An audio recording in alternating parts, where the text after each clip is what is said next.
Captain Amarinder Singh Punjab में सबसे बड़े नेता आज की तारीख में एक बार फिर चर्चा में हैं, लेकिन इस बार की चर्चा थोड़ी अलग है। दरअसल कैप्टन अमरिंदर सिंह कांग्रेस में बहुत लंबे समय तक रहे और जब तक रहे मुख्यमंत्री रहे। कांग्रेस की सरकार पंजाब से बाहर क्या हुई, कैप्टन अमरिंदर सिंह बीजेपी में शामिल हो गए।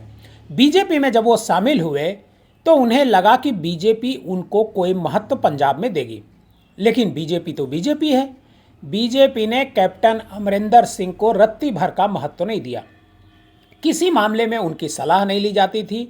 कैप्टन अमरिंदर सिंह कई साल से बीजेपी में हैं, उन्हें लगा कि ये तो बीजेपी में केवल हैं, बल्कि उनकी कोई राय नहीं ली जा रही है, उनकी पॉलिटिकल जो समझ है उसका इस्तेमाल भी बीजेपी नहीं कर रही है।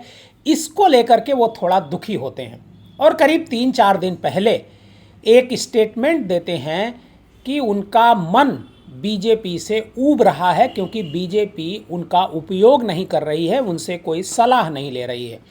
और इसी बात को वो मीडिया से बताते हैं। जैसे ही मीडिया में ये बात आती है, तुरंत ईडी सक्रिय हो जाती है और ईडी की तरफ से एक नोटिस भेज दिया जाता है उनको। और ईडी की नोटिस मिलने के तुरंत बाद उनकी पत्नी सामने आती हैं। पत्नी मीडिया से कहती हैं कि कैप्टन अमरिंदर कहीं नहीं जा रहे हैं, कैप्टन अमरिंदर बीजेपी में ही रहेंगे। और जब ये बयान आता है, उसके बाद जिस ईडी अधिकारी ने उनको नोटिस भेजा था, उसका तबादला 2700 किलोमीटर दूर चेन्नई कर दिया गया।